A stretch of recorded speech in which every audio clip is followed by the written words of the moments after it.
بسم اللہ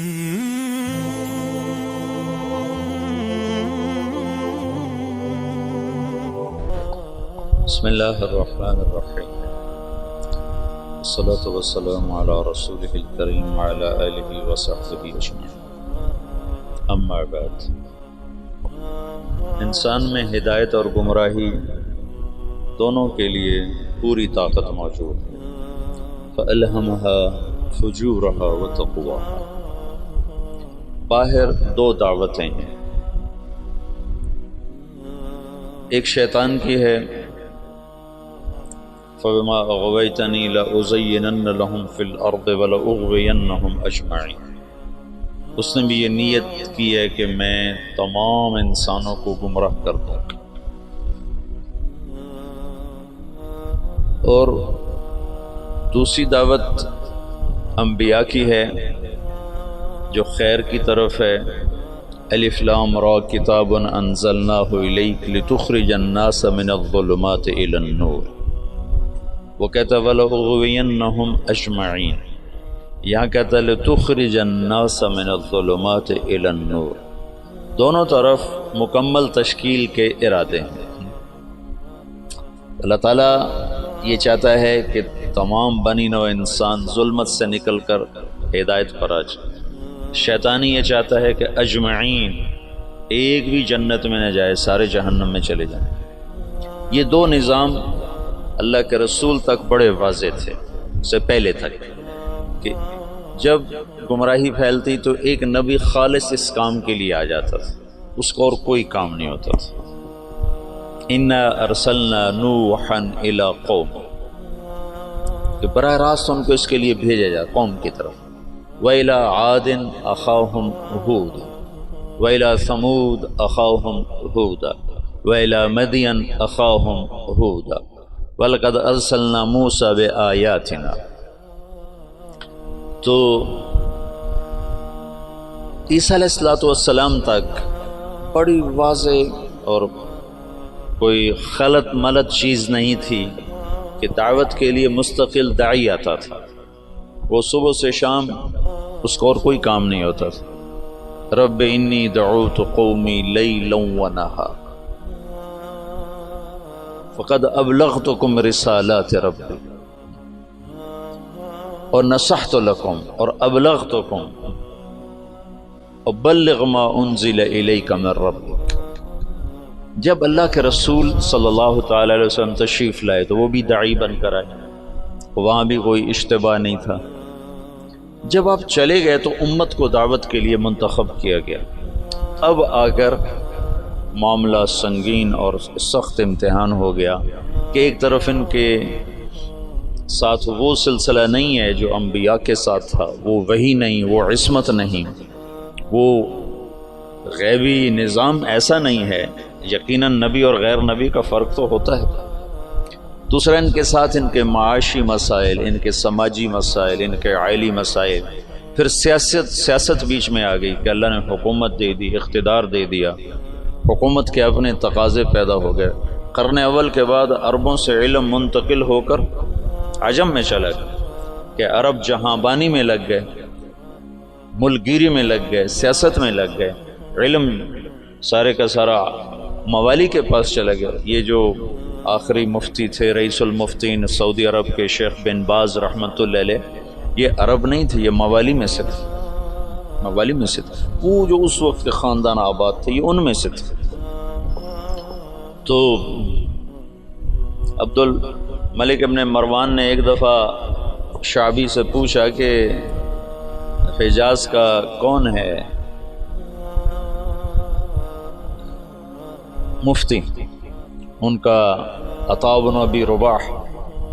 کہا وہ عجمی ہے کہ عرب ہے؟ کہا عجمی ہے۔ موالی ہے کہ عرب ہے؟ کہا موالی ہے۔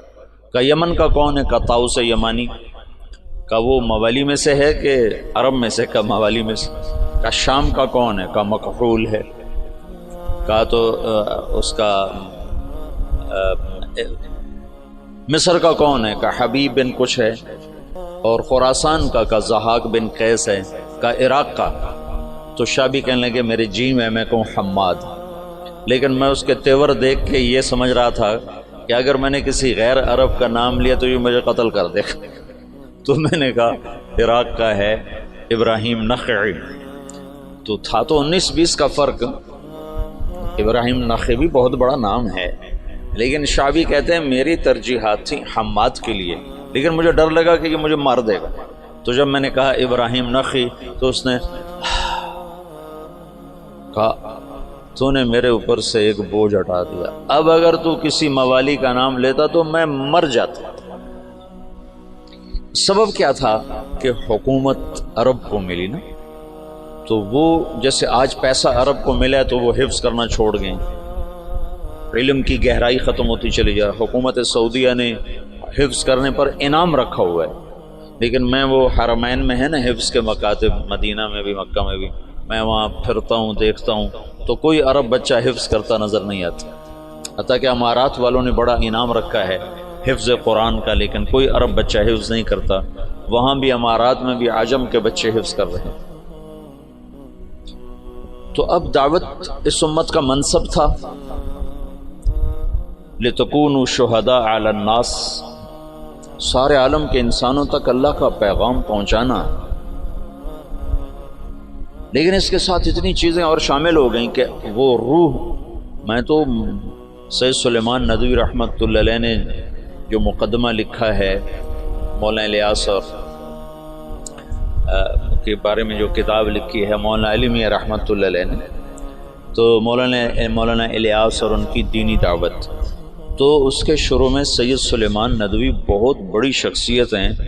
انہوں نے مقدمہ لکھا ہے کہ اس امت کا اصل کام تھا دعوت الی اللہ، پر افسوس کہ 100 سال بھی نہ گزرے کہ امت اپنا کام بھول گئی. انہوں نے تو پہلی صدی میں ہی اس کو ختم کر دیا. اور کچھ ایسی بے وزن بات نہیں، وہ تو خیر بے وزن میں کا تبصرہ کرنے والا ہوتا کون ہوں، تو بہت بڑی شخصیت ہیں. ان کی بات بڑی تحقیق کے ساتھ اور بڑی محققانہ ہے، اللہ نے ان کو بہت کچھ نوازا تھا. تو وہ اسباب ایسے بنے کہ حکومت بھی آ گئی، سیاست بھی آ گئی، آپس کی لڑائیاں بھی شروع ہو گئیں اور دشمن بھی سر پہ چڑھ آئے ہیں. تو جو روح دعوت تھی لِتَكُونُوا شُهَدَاءَ عَلَى النَّاسِ، کتنی واضح بات تھی کہ تمہارا کام لوگوں تک پیغام حق کی گواہی پہنچانا ہے. پیغام حق لوگوں تک پہنچانا تمہارے ذمے ہے. اور کنتم خیر امت اخرجت للناس، یہاں بھی للطالبین نہیں تھا، للطلبہ، نہ للطالبین نہ للطلبہ نہ للمریدین کہ شیخ صرف مرید کا فکر کر رہا ہے. ایک شیخ اپنے مسالکین کا، اپنے مریدین کے فکر میں، ایک مہتمم اپنے طلبہ کے فکر میں ہے. للناس، ایک بادشاہ اپنی مملکت کے فکر میں ہے. اخرجت للناس، تو ایسا بھولا. یہ سارے اسباب میں نے 2-3 دن سے آپ کو امت کا سیاسی پس منظر بتائے کہ وہ کیا اسباب تھے جس سے روح دعوت ماند پڑ گئی. اگر یہ دین کی حفاظت کا اللہ نے وعدہ نہ کیا ہوتا تو صحابہ کے بعد اس میں تحریف ہو جاتی، جیسے پہلو نے کر دی تھی، ہم بھی کر گئے تھے. یہ تو اللہ نے کہا اِنَّا نَحْنُ نَزَّلْنَا الذِّكْرَ وَإِنَّا لَهُ لَحَافِظُونَ، میں اس کا حافظ ہوں.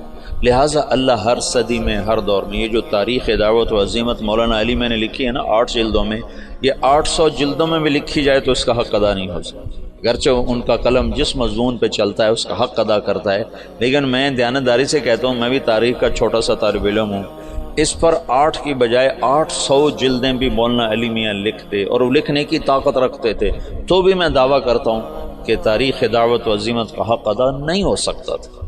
ایسے رجال اللہ نے بھیجے، ایسے لوگ، عورتیں تک ایسی آئیں کہ جو نے ہزاروں لاکھوں کی ہدایت کے سامان پیدا کر دیا. تو یہ اللہ تعالیٰ تجدید کرتا رہا کہ اسلام کو اللہ نے باقی رکھنا ہے جب تک سورج مغرب سے نہیں نکلتا. ہمیں کوئی مٹا نہیں سکتا، چونکہ اللہ نے اسلام کو باقی رکھنا ہے، اور اسلام کے باقی رہنے کے لیے مسلمان کا باقی رہنا ضروری ہے.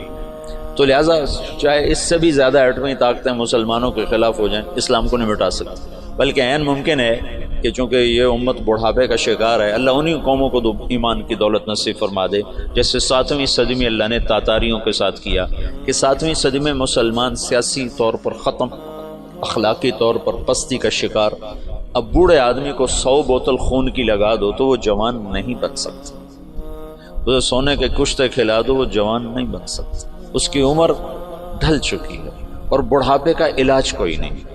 اور ابن خلدون نے اپنے مقدمہ ابن خلدون میں لکھا ہے کہ جیسے اب فرد کی جوانی اور بڑھاپا ہوتا ہے، ایسے قوم پر بھی جوانی اور بڑھاپا ہوتا ہے۔ جیسے فرد کے بڑھاپے کو واپس نہیں لایا جا سکتا، ایسے ہی قوم کے بڑھاپے کو واپس نہیں لایا جا سکتا۔ یہ بات تو ابن خلدون کی۔ اگلی بات میں کر رہا ہوں کہ قوم بڑھاپے کا شکار تھی اور نظام ٹوٹ چکا تھا، تو جتنے قائدین مصلحین کھڑے ہوئے وہ شان و شوکت مسلم کو واپس لانے کی دعوت لے کر کھڑے ہوئے۔ بوڑھے کو جوان کرنے کے چکر میں لگ گئے، بوڑھا تو جوان نہیں ہو سکتا۔ وہ ایک بنیا جا رہا تھا تو سامنے سے اس کو کوئی مل گیا لوٹنے والا، اس نے کہا چلو شاید بنیا ویسے ہی ڈر جائے گا، تو اس کے ہاتھ میں کچھ نہیں تھا، اس نے ایک تنکا اٹھا لے کر نکال جو تیرے ہاتھ میں، اس نے جیب سے ایک پیسہ نکال کے دے دیا، یہ لو۔ کہا میں تجھ سے سارے مانگ رہا ہوں، تو ایک پیسہ دے۔ کہنے کہ پہلے اپنا ہتھیار تو پہلے اپنے ہتھیار تو دیکھ لے۔ تو پچھلے 200 سال میں جتنی تحریکیں اٹھی ہیں وہ مسلمان میں جوانی لانے کے لیے نہیں اٹھی، بلکہ بوڑھوں پر جوانی والا نظام لانے کی محنت تھی کہ نظام واپس آئے، وہ شان و شوکت واپس آئے، وہ سیاسی طاقت واپس آئے، وہ حکومت واپس آئے۔ وہ نہیں ہو سکتا تھا، ناممکن تھا۔ شاہ عالم ثانی غلام قادر روہیلا کو جب وہ بچہ تھا تو اس کو عورتوں لڑکیوں کے لباس پہنا کے اپنے دربار میں نچواتا تھا۔ یہ لوگ نظام بدل سکتے تھے؟ جب غلام قادر روہیلا طاقت میں ہے تو اس نے شاہ عالم ثانی کی آنکھیں نکلوا دی۔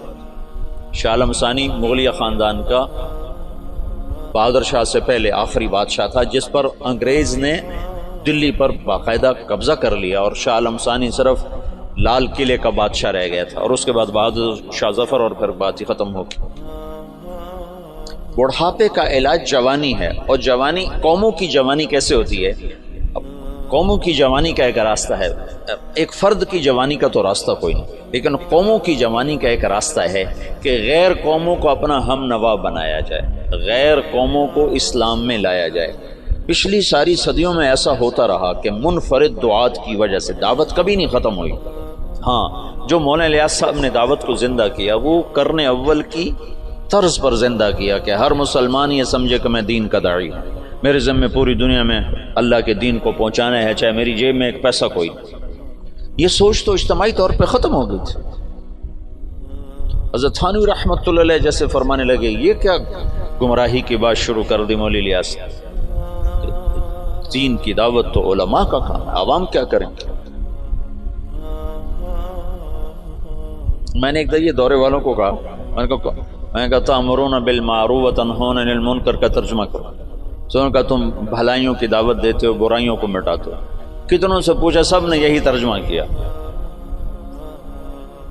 میں نے کہا یہ المعروف جو لفظ ہے اس کا بھی کوئی مطلب ہے؟ یہ اس میں مفعول ہے، اور عرفہ سے یہ اس میں مفعول ہے، تو اس میں مفعول کا ترجمہ کرو۔ وہ کریں بھلائیوں کو پھیلاتے ہو، برائیوں کو مٹاتے ہو۔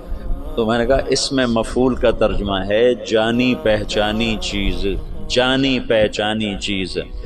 بھلائی اور نیکی تو اس کا مرادی ترجمہ ہے۔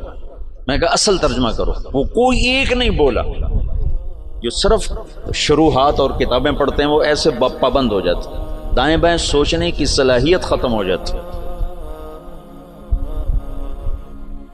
اور منکر، ان کا منکر کہتے ہیں انجانی چیز کو، انجانی چیز کو۔ تم تأمرون بالمعروف، تم جانی پہچانی چیزوں کی دعوت دیتے ہو، وتنہون عن المنکر، اور انجان چیزوں سے تم منع کرتے ہو۔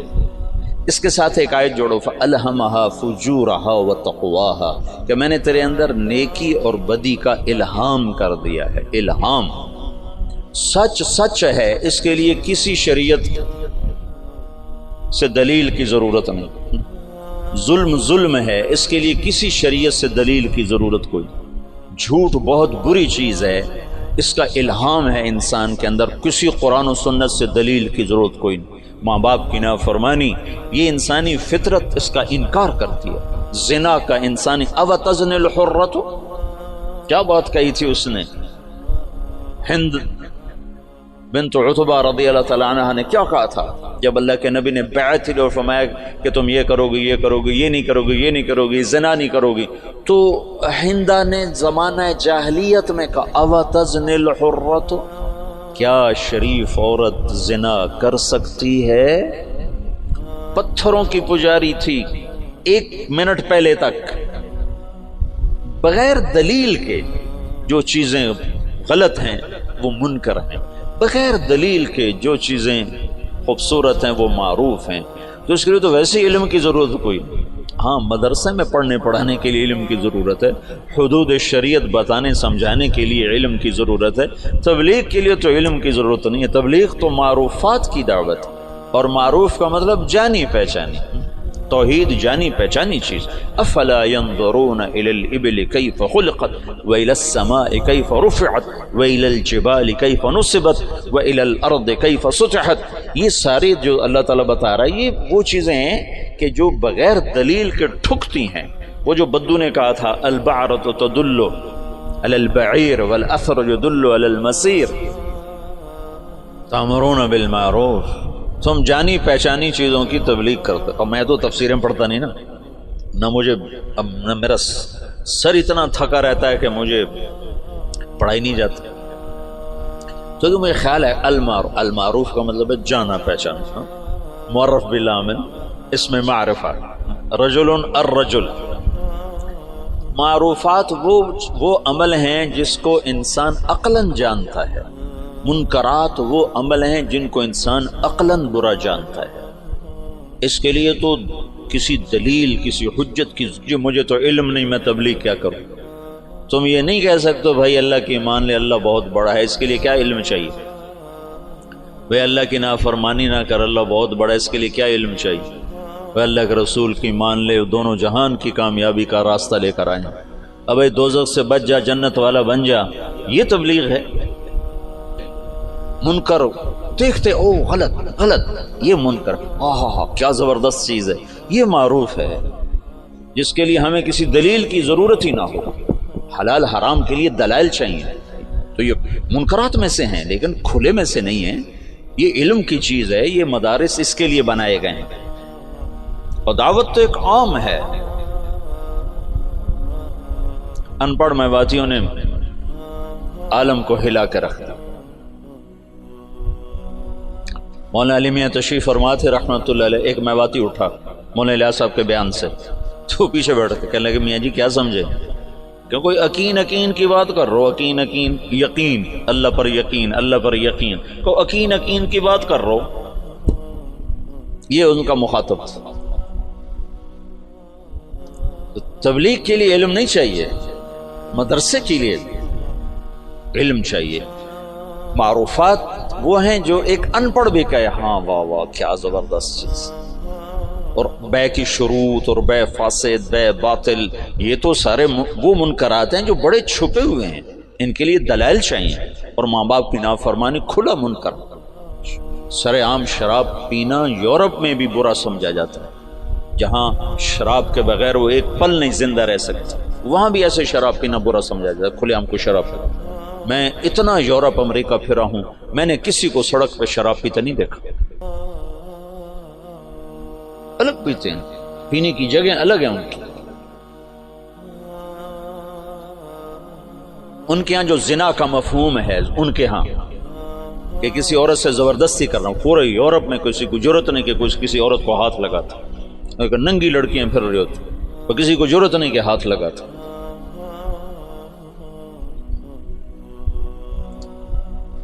تامرون بالمعروف، معروفات، معروف اس میں مفعول نہ کہ نیکی ہے.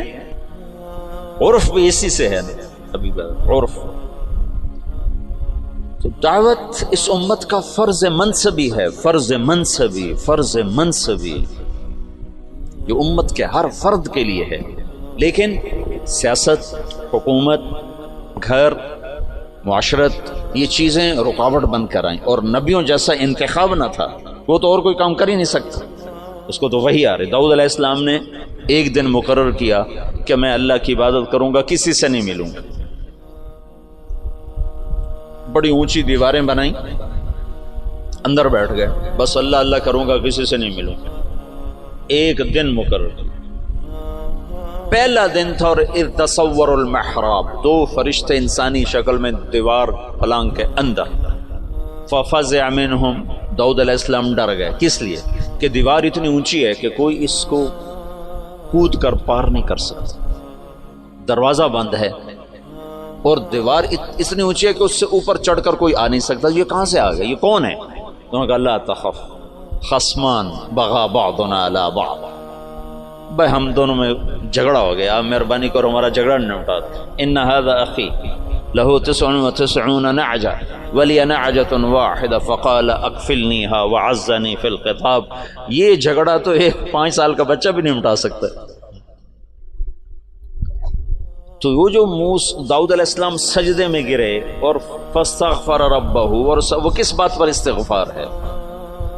یہ اللہ کی تنبیہ تھی کہ داؤد تو نبی بن کر آیا ہے, تو عابد بن کر نہیں آیا. عبادت بعد میں ہے, دعوت پہلے ہے. یہ دن میں نے لوگوں کے لیے رکھا ہے, اور تو نے بندگی کرنی ہے تو رات کو کر.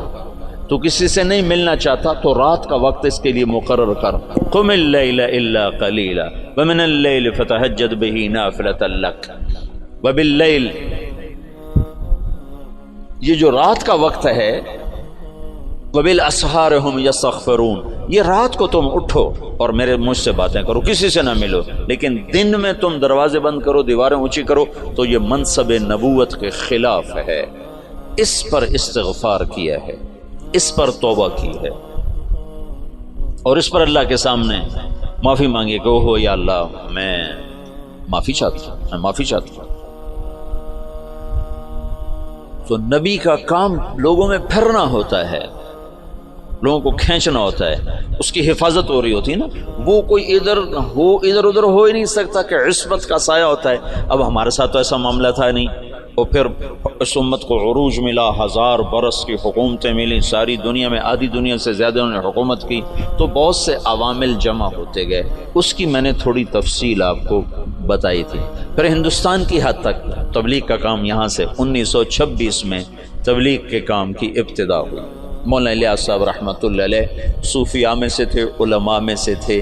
اگر وہ اسی طرز پر چلتے جو چل رہا تھا تو کوئی خانقاہ بناتے یا کوئی دارالعلوم بنا لیتے, نظام الدین میں کوئی دارالعلوم بنا لیتے, خانقاہ بنا لیتے. ہندوستان بر صغیر کے حالات اور اسلامی سلطنتوں سے قدر مختلف. یہاں 1 صدی میں اسلام آ گیا, یہ ہندو علاقہ ہے. یہ جو سری لنکا ہے, یہاں عرب تاجروں کے ذریعے سے یمن سے جو آتے تھے بحری جہاز, ان کی تبلیغ سے یہاں اسلام آ گیا. اور یہاں کا جو راجہ تھا وہ تو مسلمان نہیں تھا, لیکن عوام الناس میں اسلام آ گیا. اور یہ جو ساتھ مالدیپ ہے, مالدیپ کوئی 2500 جزیروں کا ملک ہے. مالدیپ 2500 جزیروں کا ملک ہے, اور وہ جزیرے لمبے سے لمبا جزیرہ 11 کلومیٹر ہے, اس کا نام ہے مالے, اسی میں ان کا دارالحکومت ہے. باقی سارے جزیرے بس ایسے جیسے تمہارا مدرسہ ہے, اتنا ایک جزیرہ ہوگا, ایسے وہ چھوٹے چھوٹے جزائر پر ہے. عنبر وہاں بہت نکلتا ہے, اللہ نے ان کو رزق دیا ہوا ہے عنبر کے ذریعے سے. تو یہ ان جزائر سے ایک قافلہ جا رہا تھا. اس میں یہاں کچھ عرب قبائل آباد ہو گئے تھے, تو ایک قافلہ بحری جہاز پر سری لنکا کے بادشاہ نے تحفے تحائف ولید بن عبد الملک کو دی, ان سے دوستی لگانا چاہتا تھا. تو جب یہ کراچی کے قریب گزرا بحیرہ عرب سے, تو تیبل یہ دریائے سندھ کے کنارے تھا. یہ سندھ کا بہت بڑا شہر تھا اس وقت. تو وہاں سندھ کے ڈاکوؤں نے بحری جہاز پہ حملہ کیا اور قافلہ بھی لوٹ لیا, اور عورتوں کو بھی قید کر لیا, مردوں کو کچھ قتل ہو گئے. تو ایک عورت پکاری, یا للحجاج یا للحجاج یا للحجاج.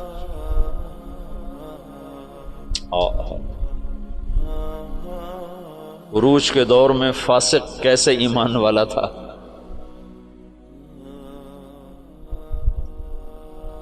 تو کچھ لوگوں نے مال لوٹنے کے بعد کچھ لوگ چھوڑ دیے تھے. تو یہ لٹا پٹا قافلہ جب پہنچا عراق میں تو حجاج کو ملا اور انہوں نے کہا کہ ایک بہن نے کہا تھا یا الحجاج، تو وہ کھڑا ہو گیا اپنے کرسی سے، کہ لبیک یا اخت الاسلام، لبیک یا اخت الاسلام، لبیک یا اخت الاسلام، اور کہا میرے اوپر حرام ہے بیوی بھی اور بستر پہ سونا بھی جب تک میں اس بہن کی مدد کو نہ پہنچوں۔ ایک جس کے بارے میں اللہ کے نبی کا کہنا ہے کہ وہ بنو ثقیف میں ایک مبیر ہو، ایک صفاق ہو، صفاق ترین فاسق ترین انسان غیرت ایمانی سے ایسا بھرا ہوا ہے کہ میرے اوپر بیوی حرام ہے، میرے اوپر بستر پہ سونا حرام ہے جب تک میں اس بہن کی مدد کو نہ پہنچوں۔ اور اس نے اسی وقت ایک لشکر تیار کیا، عبید اللہ بن نبحان رحمۃ اللہ علیہ کو امیر بنایا اور ان کو 3000 کا لشکر، 4000 کا لشکر دے کے روانہ کیا۔ وہ لشکر شکست کھا گیا اور عبید اللہ شہید ہو گئے۔ پھر اس نے دوسرا لشکر روانہ کیا، یہ سارے عراق سے تھے۔ بدیل بن طوفہ رحمۃ اللہ علیہ کی سرکردگی میں وہ بھی شہید ہو گئے اور دونوں لشکروں کو شکست ہو گئی۔ پھر اس نے شامی قبائل جو عرب کے قبائل جو شام میں آباد تھے، ان کا عراقیوں سے بڑا مختلف مزاج تھا، تو اس نے ولید بن عبد الملک سے اجازت چاہی کہ مجھے سندھ پہ حملے کے لیے شام سے لشکر اور میرا خزانہ ختم ہے، مجھے پیسے بھی دے۔ تو ولید نے کہا میں یہ محاذ نہیں کھول سکتا، ابھی ترکستان میں محاذ کھلا ہوا ہے، شمالی افریقہ میں محاذ کھلا ہوا ہے، چین کی طرف محاذ کھلا ہوا ہے، میں چوتھا محاذ نہیں کھول سکتا۔ تو حجاج نے کہا جتنا پیسہ مجھے دو کے قرضہ ہے اور میں یہ دگنا کر کے بیت المال میں واپس کروں گا۔ تو شامیوں کا 4000 کا لشکر تیار اور اس کا اپنا سگا بھتیجا تھا محمد بن قاسم بن یوسف، حجاج بن یوسف اور محمد بن یوسف اور قاسم بن یوسف، یہ 3 بھائی ہیں۔ ان میں محمد بن یوسف بھی حجاج جیسا ظالم تھا، یمن میں گورنر تھا، اور قاسم بہت شریف النفس تھے، ان کا بیٹا محمد 17 برس کی عمر، اور حجاج نے اپنی بیٹی زبیدہ اس کے نکاح میں دی ہوئی تھی، اس کو منتخب کیا اور اس کو 12000 کا لشکر دے کے روانہ کیا، اور باقی جو ساز و سامان تھا وہ سمندر کے ذریعے سے بھیجا، جتنا باقی سامان تھا، اور ہر 3 دن کے بعد اس کے پاس خبر آتی تھی۔ اس نے ڈاک کا ایسا نظام بنایا کہ ہر 3 دن کے بعد خبر حجاج تک پہنچتی تھی۔ اس طرح راستے میں چوکیاں قائم کی اور پورے جنگ کا نقشہ حجاج بصرے میں بیٹھ کے خود کنٹرول کر رہا تھا۔ تو یہ بدھوں کا شہر تھا، جو دیبل تھا نا بدھوں کا، تو اس میں ایک بڑا وہ تھا ان کا معبد، اس کا گنبد تھا، اس کے اوپر ایک جھنڈا تھا۔ تو ان کا یہ عقیدہ تھا جب تک یہ جھنڈا نہیں گرتا اس سے شہر کو شکست نہیں ہو سکتی۔ تو مسلمانوں نے زور لگا لیا، حجاج بن یوسف نے ایک توپ بھیجی تھی، توپ منجنیق، پتھر پھینکنے والی، وہ اتنی بڑی تھی اس کو 500 آدمی کھینچتے تھے، تو اس کو بحری جہاز پہ بھیجا تھا۔ تو وہ نصب تھی اور توپ اس گنبد پہ نشانہ نہیں فٹ ہو رہا تھا۔ 10 دن 12 دن 15 دن گزر گئے، گولے جاتے تھے گنبد پہ نہیں لگتے تھے، تو دیبل والے اور جوش سے لڑتے تھے۔ تو حجاج بن یوسف نے وہاں سے خط لکھا کہ اس توپ کا زاویہ 1 درجہ نیچے کر کے فائر کرو، 1 درجہ نیچے کر۔ اور محمد بن قاسم اس دن خود توپ پر آئے، ان کا آج میں خود پھینکوں گا۔ تو محمد بن قاسم نے خود اس دن پتھر پتھر تو رکھنے والے بہت سے لوگ ہوتے تھے، پھر اس نے خود اس کو کھینچ کے جو پھینکا تو پہلا ہی پتھر جا کے جھنڈے پہ لگا اور گنبد پہ لگا اور گنبد ٹوٹا، تو شہر والوں نے ہتھیار پھینک دیے۔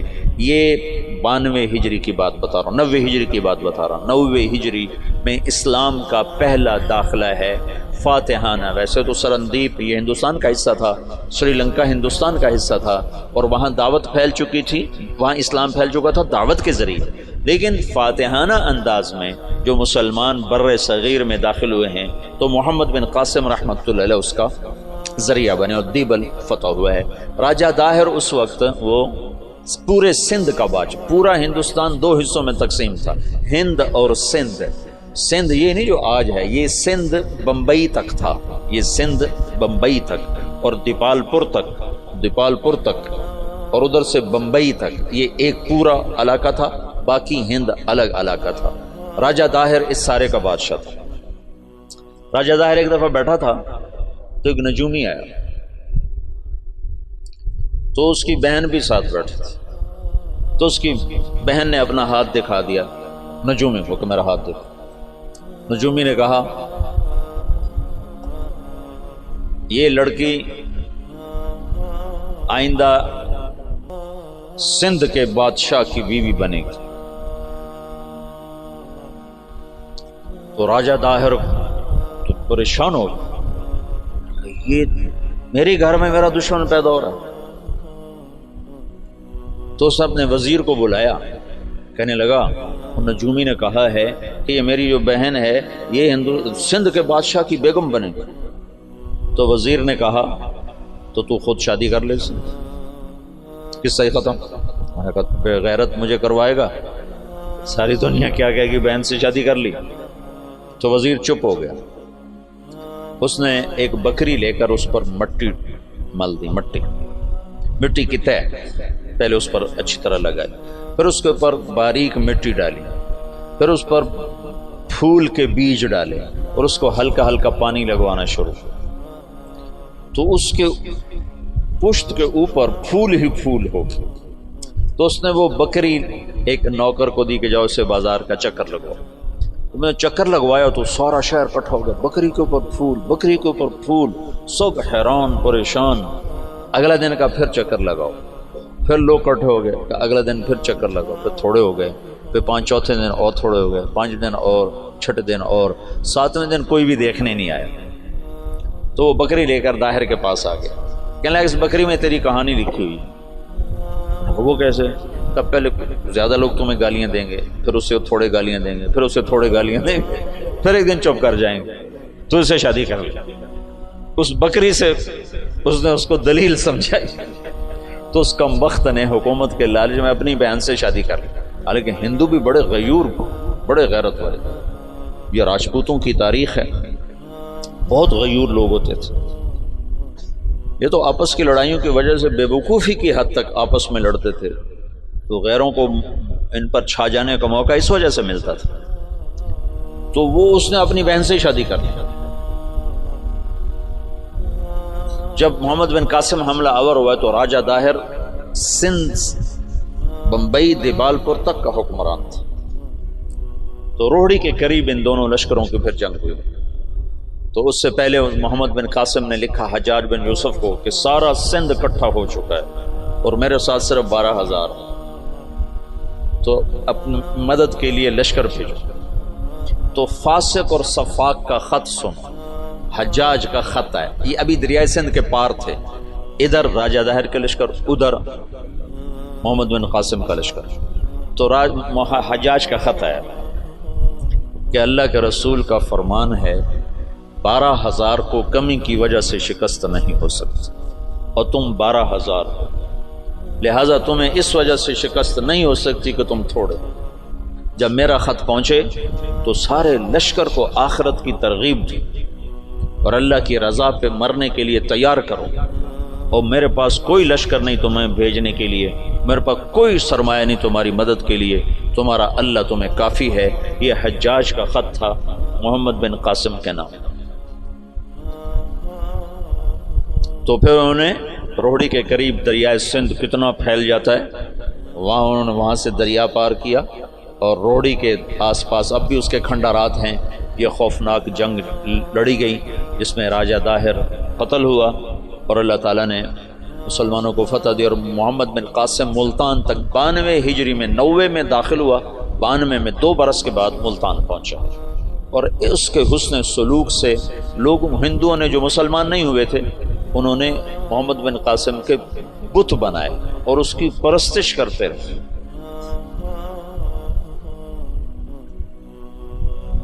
یہ اس طرف سے 92 ہجری میں اسلام داخل ہوا ہے. پھر اس کے بعد ہندوستان کے پوری جو تاریخ بدلی ہے کہ مسلمانوں کے ہاتھ میں اقتدار، وہ 5ویں صدی میں جا کر جب محمود غزنوی نے ہندوستان پہ حملہ کیا اور 17 حملے کیے، 17 کے 17 میں وہ کامیاب ہوا، اور 33 برس حکومت کی۔ دنیا میں 4 بڑے فاتح ہیں، پہلے بھی تو میں بتاتا رہتا ہوں، مطلب اپنی میری جستجو سے کوئی میں نے کسی محقق کتاب میں نہیں پڑھا، لیکن یہ بات تو خیر سارے مورخ مانتے ہیں کہ سب سے بڑا فاتح چنگیز خان اور دوسرے نمبر پر محمود غزنوی۔ آگے 2 میں نے خود لگائے ہیں، تیسرے نمبر پر سکندر یونانی ہے اور چوتھے نمبر پر تیمور لنگڑا ہے۔ مجھے اس پہ بڑا غصہ آتا ہے، کم بخت نے بڑے مسلمان ذبح کی۔ میں حیران ہوں تفتہ زانی کیسے اس کے ساتھ رہتا تھا، تو ایسا صفاق کم بخت تھا۔ وہ جب شہر پہ حملہ کرتا تو پہلے دن سفید جھنڈا لہراتا، اس کا مطلب تھا کہ اگر تم دروازے کھول دو گے تو ہم صرف تمہارا مال لوٹیں گے، تمہیں کچھ نہیں کہیں۔ دوسرے دن سرخ جھنڈا لہراتا تھا کہ اب ہم تمہارے فوجی قتل کریں گے، تمہارا مال لوٹیں گے، تمہیں کچھ نہیں کہیں۔ تیسرے دن سیاہ جھنڈا لہراتا تھا کہ اب جتنے بھی ذی نفس ہیں سب کو قتل کریں گے اور تمہارا مال بھی لوٹیں گے، اور وہ کم بخت ایسا ہی کرتا رہا۔ میرا تو کبھی کبھی جی چاہتا ہے کہ اس کا خاتمہ بھی ایمان پہ نہ ہوا ہو، ایسا اس نے ظلم کیا۔ باقی اللہ غفور الرحیم ہے، ہم اس کی رحمت کو نہ بند کر سکتے ہیں نہ پابند کر سکتے ہیں۔ چاہے تو ابو جہل کو جنت میں ڈال دو، اسے کوئی پوچھنے والا نہیں ہے۔ یہ خطا اللہ نہ کرے ہم سے ہو کہ ہم اللہ کی رحمت کوئی پابند بنا دیں۔ ہم کم ظرف ہیں نا، کم ظرفی کی وجہ سے کسی پہ زیادہ غصہ آ جاتا ہے، کسی کے ساتھ ہمدردیاں وابستہ ہو جاتی ہیں، کسی پر قہر چڑھ جاتا ہے، لیکن اس کی رحمت رحمتی وسعت کل شیء، تو اس کی رحمت کے آگے خربوں تیمور بھی ہوں تو بخشے جا سکتے ہیں، ایک تیمور کی کیا بات ہے۔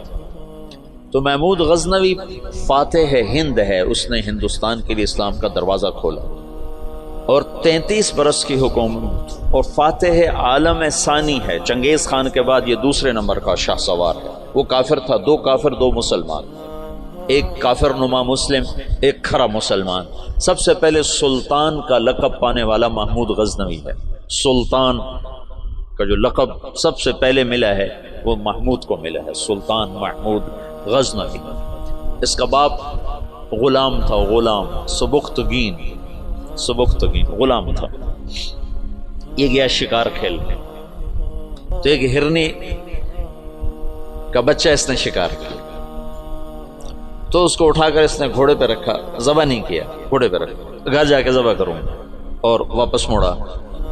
ایسے اس کے پیچھے نظر پڑی تو اس نے دیکھا وہ اس بچے کی ماں اس کے پیچھے آ رہی تھی، تو اس نے اس کو دیکھا تو اسے ترس آیا، تو اس نے بچے کو چھوڑ دیا۔ تو بچہ جا کے ماں سے جو ملا تو ہرنی نے تشکرانہ یوں سبکتگین کے آگے یوں سر جھکایا کہ تیری بڑی مہربانی۔ رات کو سبکتگین نے خواب دیکھا کہ تو نے مخلوق پہ رحم کیا، اس کے سلے میں اللہ نے تیری اولاد کے لیے بادشاہی کا فیصلہ کر دیا۔ تو سبکتگین نوکر سے ایک صوبے کا گورنر بنا، اور محمود غزنوی آدھی سے زیادہ دنیا کا بادشاہ بنا، اور غزنی پوری دنیا کا کسی زمانے میں سب سے خوبصورت شہر بنا۔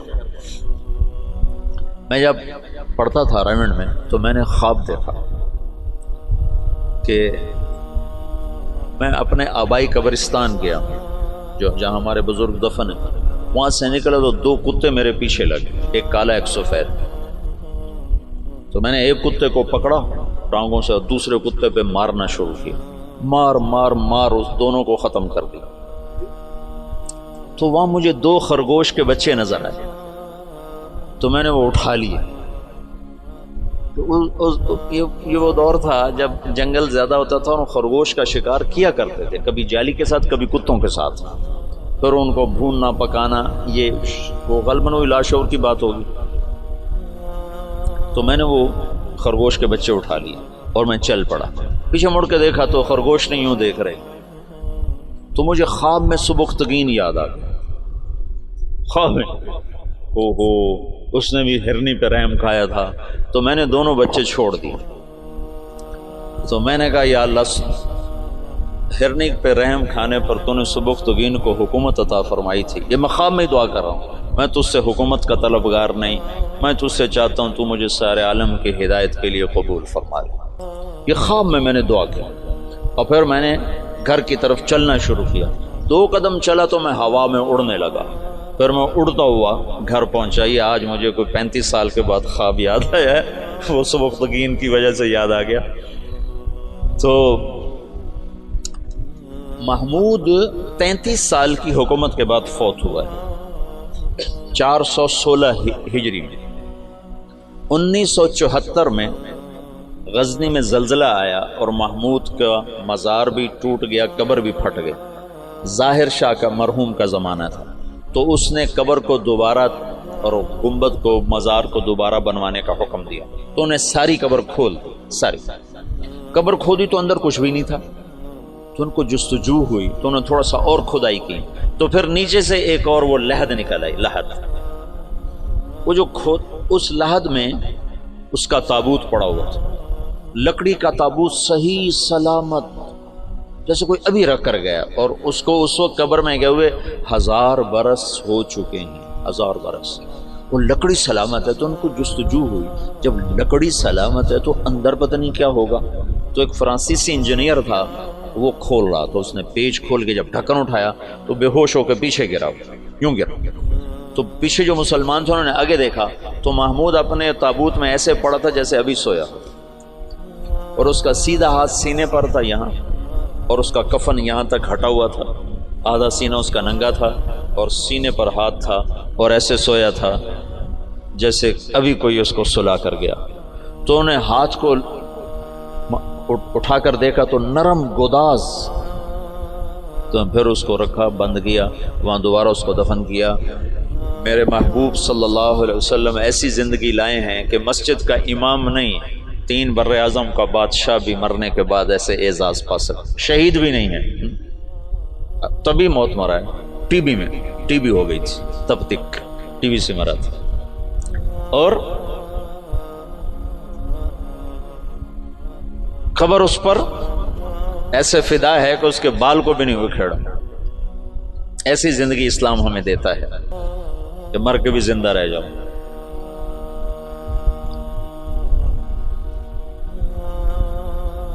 تو شہاب الدین غوری پھر پہلا بادشاہ ہے جس نے باقاعدہ محمود کی مثال ہے جیسے کسی نے ہل چلا کر زمین برابر کر دی. اس کے پاس ایک شخص آیا کہ حضرت کا سلطان میں بہت مظلوم ہوں. کیا ہے؟ کہ تمہارا بھانجا تیسرے چوتھے روز میرے گھر آتا ہے، میری بیوی کے ساتھ برا کرتا ہے، مجھے گھر سے نکال دیتا. میری تجھ تک پہنچ بڑی مشکل سے ہوئی. تو محمود کا رنگ غصے سے سرخ ہو. اس نے کہا آئندہ جب ایسا واقعہ ہو فوراً میرے پاس آ. اور درباریوں سے کہا یہ شخص جب پہنچے، میں سو بھی رہا ہوں تو مجھے اٹھایا جائے.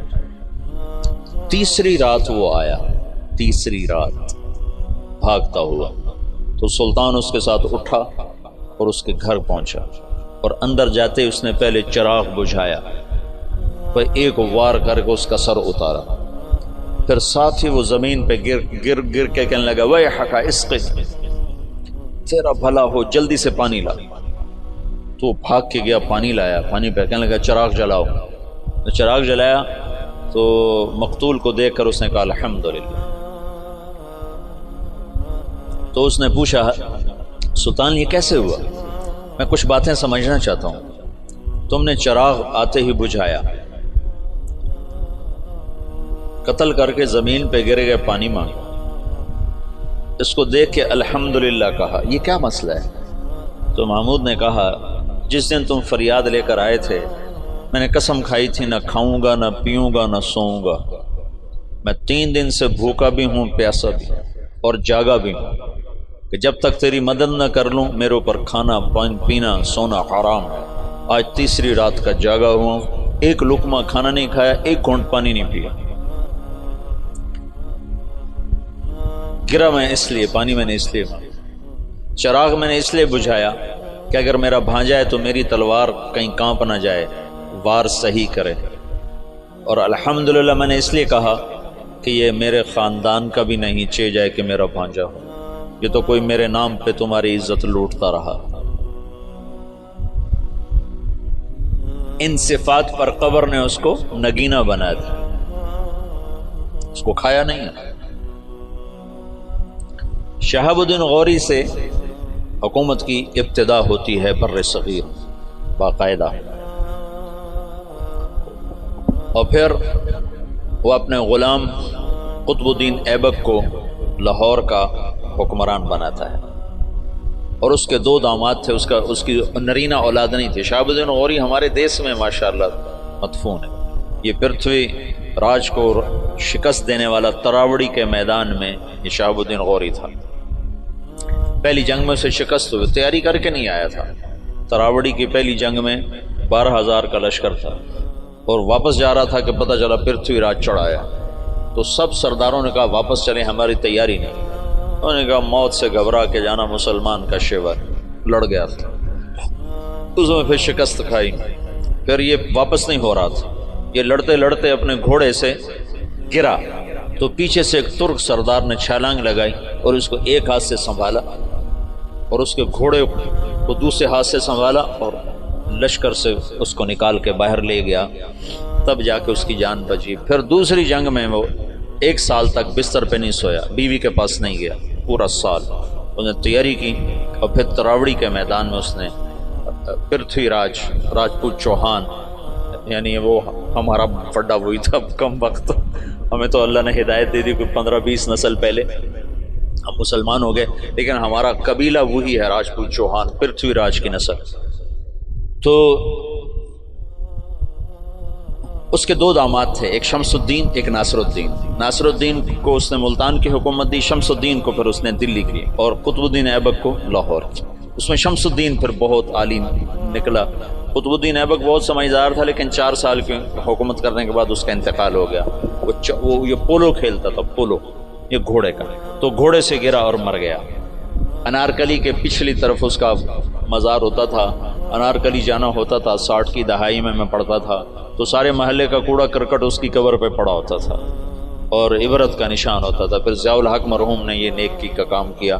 اس نے وہ سارا محلہ صاف کروا کے چاروں طرف کے مکان خرید کر اس کی قبر پر ایک بڑا خوبصورت اس نے مزار بھی بنایا، ساتھ آنے جانے کی جگہ بھی بنائی.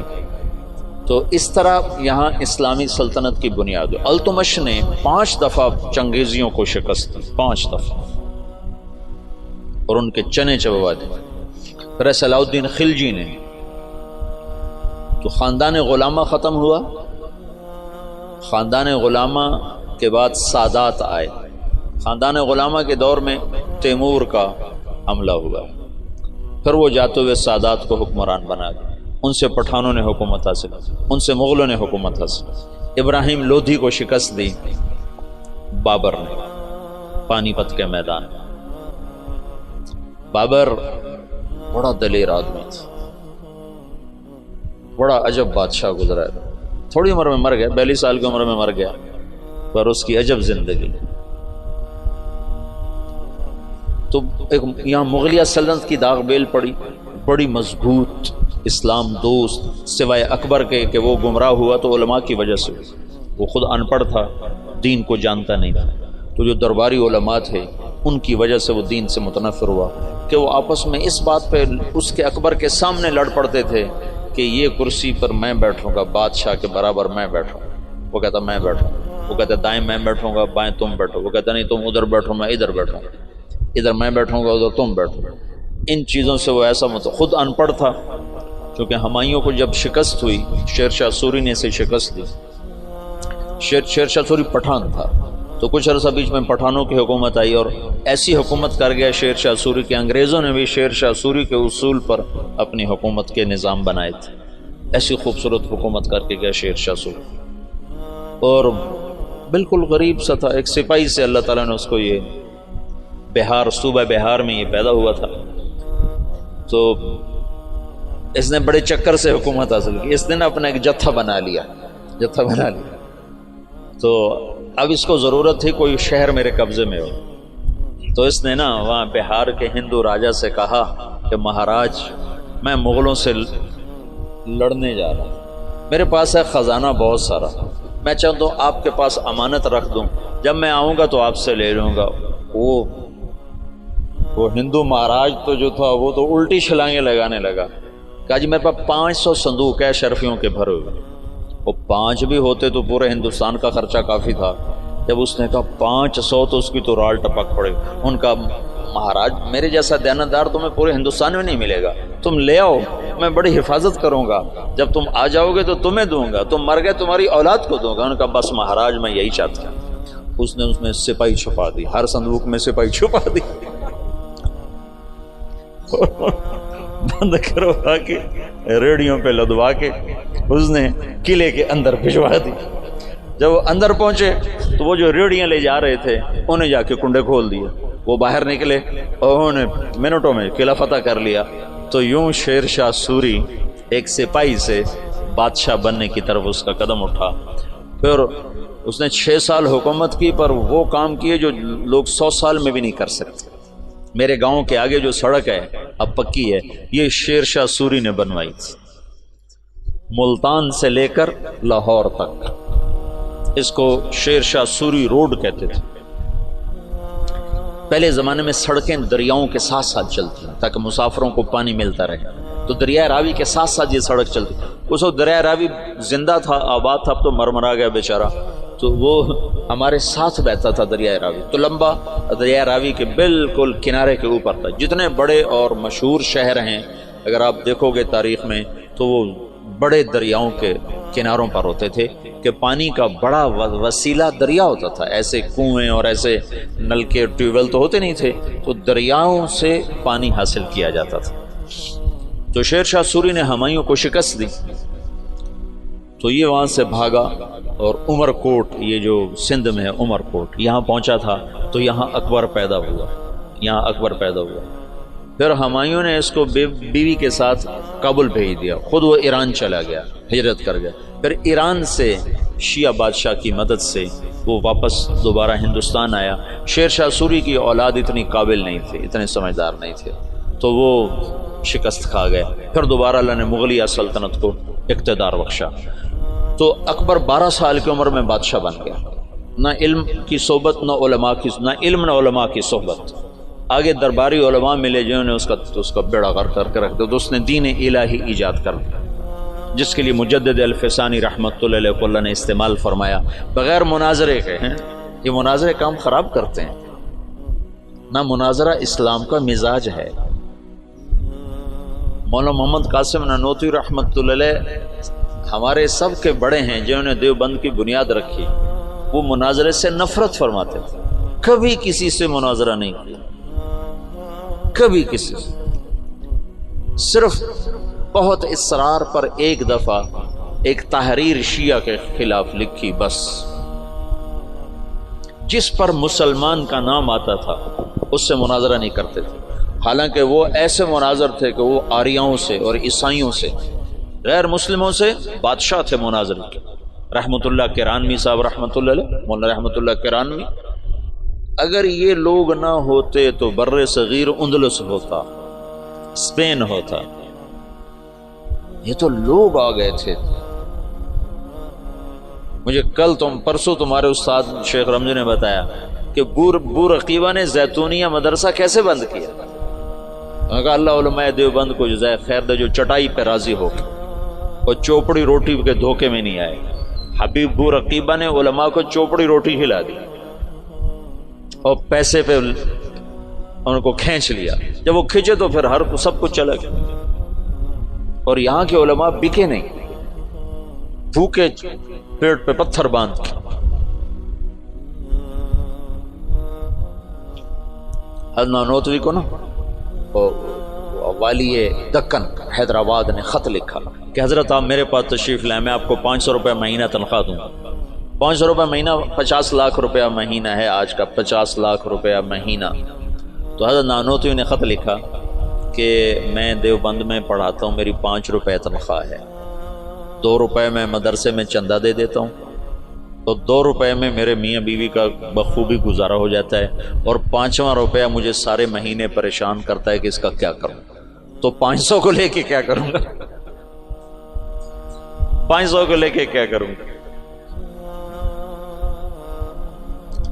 تو یہاں علماء کی ایک کھیپ ایسی آئی جو بکے نہیں، ٹھیک ہے؟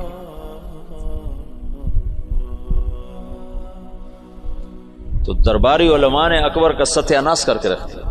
دین الہی اس نے ایجاد کیا علماء سے تنگ آ کر، ان درباری علماء سے تنگ آ کر۔ مجدد الفسانی رحمۃ اللہ علیہ نے بغیر مناظرے کے دین الہی کو مٹا دیا، کسی ایک جگہ مناظرہ نہیں کیا، حالانکہ لا الہ الا اللہ محمد الرسول اللہ اکبر ذل اللہ یہ کلمہ تھا، یہ کلمہ تھا اکبر ذل اللہ۔ اس کو رد کرنا کتنا آسان تھا مناظرے سے۔ گائے کا ذبح کرنا بند، شراب حلال، اکبر کو سجدہ، سورج کی پوجا، صبح بالکونی کھول کے اکبر سورج کے سامنے کتنے دیر تک مالا جپتا تھا۔ داڑھی منڈانا ضروری، داڑھی رکھنا حرام،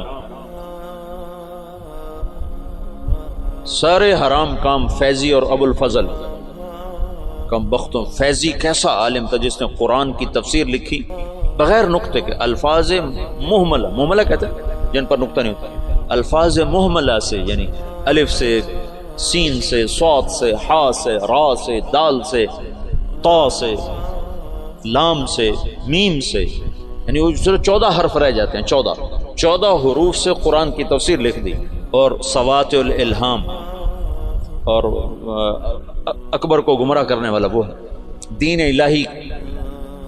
ایک دفعہ کسی نے پوچھا کیا کر رہے ہو فیضی سے، کہا الہاد کے مزے لے رہا، کہا الہاد کے مزے لے رہا۔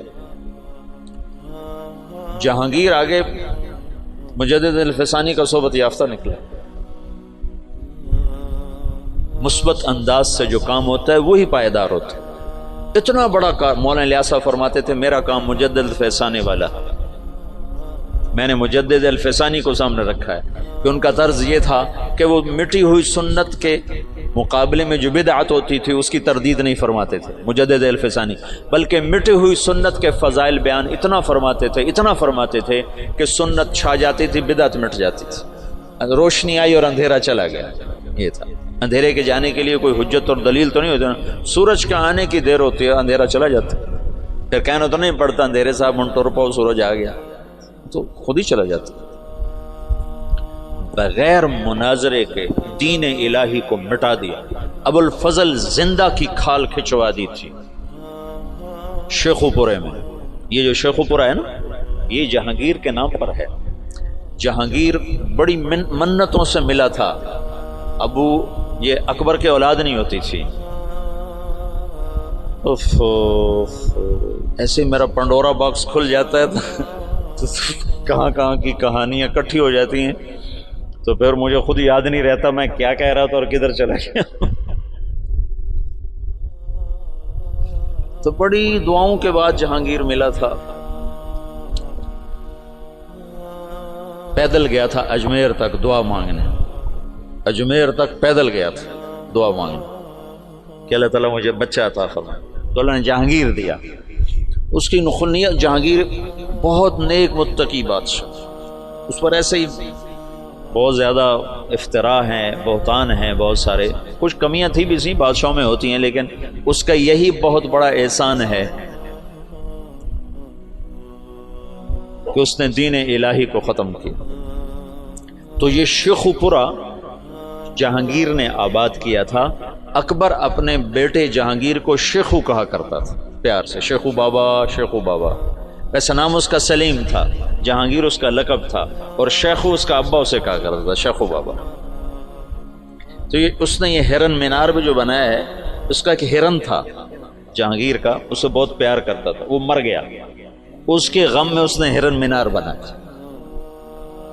تو یہاں شیخو پورہ میں اب اس نے باپ کے خلاف بغاوت کی تھی اکبر کے بیچ میں، تو ابو الفضل اس نے بھیجا تھا سفیر بنا کے، میرے بچے سے بات کیا چاہتا ہے، حکومت تو تیری ہے، تو میرے خلاف کیوں آتا ہے؟ تو جب ابو الفضل آیا تو اس نے زندہ کی کھال اتروا، کہا تو ہے میرے باپ کو گمراہ کرنے والا، زندہ کی کھال اتروائی تھی۔ اکبر نے کہا شیخو بابا میں تو ذبح شدہ بکری کی کھال نہیں اترتے دیکھ سکتا، تو نے میرے یار کی کھال ہی زندہ اتار دی۔ کہا بابا یہ تیرا یار نہیں، یہ تیرا سب سے بڑا دشمن جس نے تجھے اس دین اسلام سے برگشتہ کر دیا۔ چنانچہ آخری 5 سال میں اکبر طائب ہو گیا تھا، اور تس کے جہانگیری جو جہانگیر کی سوانح ہے اس میں جہانگیر نے لکھا ہے کہ آخری وقت میں بابا نے صدر جہاں کو بلوایا جو مفتی دلی تھے، اور ان سے فرمایا کہ میرے سرانے بیٹھ جاؤ، سورہ یاسین پڑھ۔ تو صدر جہاں نے سورہ یاسین پڑھنی شروع کی، اور میرے باپ نے سننا شروع کیا، پھر آہستہ سے کلمہ پڑھا اور روح پرواز کر دیا۔ تو مجدد الفسانی رحمۃ اللہ علیہ نے بغیر مناظرے کے اتنے بڑے فتنے کو دبا دیا۔ یہ آج کل کے بیچارے کیا مناظروں کے ذریعے سے فتنوں کو دبا سکتے ہو؟ تو فتنوں کو ہوا دینے والی چیز ہے۔ سنو، اعتراض کا جواب نہیں ہوتا، سوال کا جواب ہوتا ہے۔ سن رہے ہو؟ اعتراض کا جواب نہیں ہے۔ انتم خیر ام عبد اللہ، عتبہ بن ربیعہ کہہ رہا ہے انا اعلمکم بالشعر والسحر والکہانہ، مجھے بھیجو میں محمد سے بات کرتا ہوں۔ جاؤ بات کرو۔ تو وہ آ کر کہتا ہے یا محمد انت خیر ام عبد اللہ، تو اللہ کے نبی چپ۔ انت خیر ام عبد المطلب، اللہ کا نبی چپ۔ کہ آنے والا سائل نہیں ہے، آنے والا معترض ہے، معترض کا جواب نہیں ہوتا۔ اعتراض کا جواب دیں گے وہ کوئی اور ڈال دیں گے، پھر آپ اس کا جواب وہ کوئی اور ڈال دیں گے۔ یہ تو کہانی ایسے دیکھتے نا، جواب در جواب در جواب در جواب، اس کی کوئی انتہا ہے؟ میری بات سنو، اعتراض کا جواب نہیں ہوتا، سوال کا جواب ہوتا ہے، اشکال کا۔ یہ بات میں نے مولانا سعید خان صاحب رحمۃ اللہ علیہ سے بارہا سنی، پھر اس کو سیرت سے پرکھا۔ انتم خیر ام عبد اللہ، ابھی یہ ایک ہی حدیث میرے سامنے آئی، اور اللہ کہے چپ۔ انتم خیر ام عبد المطلب، چپ۔ کہ عتبہ سائل بن کر نہیں آیا ہے، معترض بن کر آیا ہے، اس کو جواب نہیں دیا جا سکتا۔ وہ لمبی بات کرتا رہا، آپ خاموش رہے۔ جب وہ خاموش ہو گیا تو آپ نے کسی ایک بات کا جواب نہیں دیا، ایک بات کا۔ عتبہ میرے پاس جو ہے وہ میں تمہیں سنا دیتا ہوں۔ حامیم والکتاب المبین انا انزلناہ، کیا ہے؟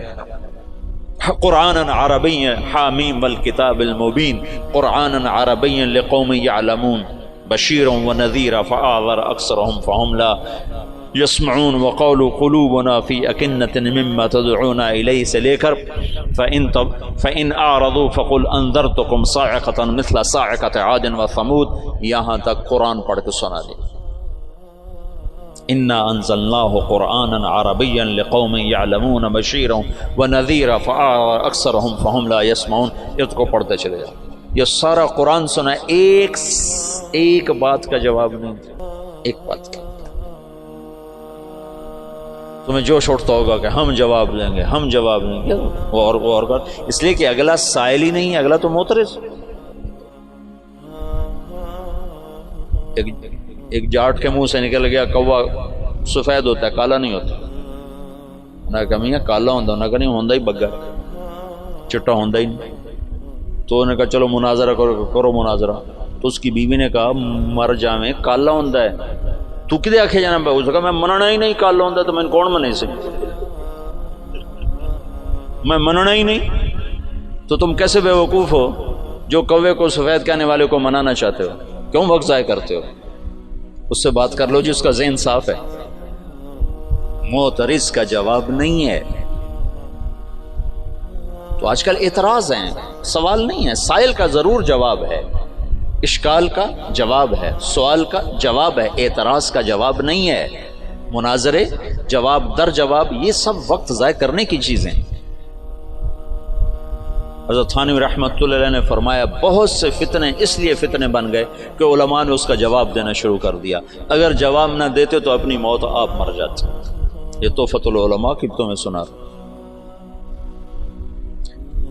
تو بہت سے فتنے اس لیے فتنے بن گئے کہ علماء نے ان کا جواب دینا شروع کر دیا، اگر وہ چپ ہو جاتے تو اپنی موت آپ مر جاتے۔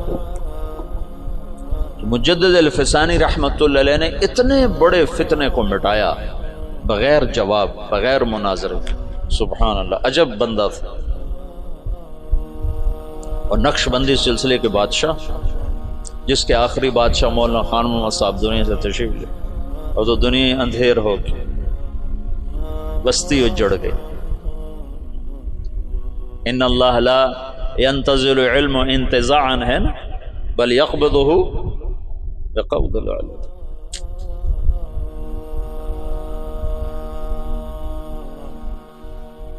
زمانہ خالی ہو گیا. خلت الدیار فصدت غیر مسود ومن الشقاء تفردی بالسودت. مغل سلطنت پہ زوال آنا تھا، ہر ایک پہ زوال آیا ہے. بر صغیر میں اسلام کی 800-900 برس حکومت رہی ہے، پھر زوال کا آنا ایک بدیہی چیز. جہانگیر کے سر میں درد تھا. دیکھو جب صلیبی جنگیں ہوئی ہیں نا 12ویں صدی میں، یعنی صدی عیسوی میں، اور اس میں مکمل شکست ہوئی، تو یورپ کی سوچ بدل گئی. جیسے 1945 میں جب جاپان پہ بم گرایا امریکہ نے، ہیروشیما ناگاساکی، تو ان کا صدر تھا ہیرو ہیٹو. اس نے کہا اب ہم ان سے علم کے میدان میں جنگ لڑیں گے، ہم ہتھیار کی جنگ ہار گئے. تو اس نے اپنی نسل کو اٹھا کے یورپ بھیجا، امریکہ بھیجا، انہیں اعلیٰ تعلیم دلوائی، پھر ان کے ذریعے سے ساری ٹیکنالوجی کا جاپانی زبان میں ترجمہ کروایا، پھر اس پہ لگایا. آج وہ اتنا بڑا عفریت بنا ہے کہ امریکہ اس کے سامنے بلی کی طرح بن چکا ہے. تو مغرب نے سوچا کہ ہم ان کو میدان میں شکست نہیں دے سکتے، تو انہیں اپنے علم کو اپنا میدان بنایا. جہانگیر کے سر میں درد ہے، آرام نہیں آ رہا. اب طب یونانی میں کوئی ایسی دوائی نہیں کہ سر درد اور فوری آرام آ جائے، کوئی ایسی دوائی نہیں. تو انگریز جو تھے وہ انہوں نے کالونیاں بنا لی تھی تھوڑی تھوڑی، تجارت کے لیے. تو ان کے خواب و خیال میں بھی نہیں تھا کہ مغل سلطنت سے ہم ٹکر لینے والے ہیں. تو ایک انگریز ڈاکٹر تھا، اس نے اس کو گولی پیش کی کہ جناب آپ یہ کھائیں. 15 منٹ کے بعد جہانگیر کا درد دور ہو گیا. کہا تم کیا بلا کھلائی ہے مجھے؟ وہ سر درد کا کہا مانگ کیا مانگتا ہے؟ تو کم بخت ایسے سیانے تھے، اپنے لیے کچھ نہیں مانگے. کہا میری قوم کو تجارت کی باقاعدہ اجازت تھی. انہوں نے کہا اجازت. شاہ جہان کے دور میں لوگوں نے بھانپا کہ یہ تو خطرناک لوگ ہیں، تو اس کو کہا کہ ان کو نکال دیا جائے. انہوں نے کہا یہ کیا پدی کا شور، بھائی ہمارا کیا بگاڑ سکتا. نو اس کو یہ نہیں پتا تھا کہ آگے یہ پدا بن جائے گا. لیکن تو تاریخ ہے، زوال و عروج و زوال ساتھ ساتھ چلتے ہیں. تو اورنگزیب عالمگیر کے بعد ایک دم زوال ہے. میں نے یہ دیکھا ہے کہ جس بادشاہ نے لمبی حکومت کی اس کا اگلا وارث انتہائی نکما. سلیمان اعظم کہلاتا ہے. سلیمان اعظم جو سلاطین عثمان ہیں، یہ ترکی کے جو میں نے تغرل کی کہانی سنائی تھی نا آپ کو، عثمان سے عثمانی، اس میں سلیمان کو کہتے ہیں سلیمان اعظم. اس نے آدھے سے زیادہ یورپ فتح کیا، الجزائر فتح کیا، عرب، پتہ نہیں کہاں کہاں اس کی حکومت. اس نے 50 سال حکومت کی. اس کا اگلا بیٹا نکما. ادھر 50 سال اورنگزیب نے حکومت کی، اگلا بیٹا نکما ترین معظم انتہا. اور 25 سال وہ دارالحکومت سے غائب رہا جہانگیر. یہ اس کی بڑی سیاسی غلطی تھی کہ 25 برس دارالحکومت سے باہر گزار دکنی ریاستوں کے خلاف لڑتے تو پیچھے سازشوں سے پک گیا. چلو باقی انشاءاللہ پھر کل کرو.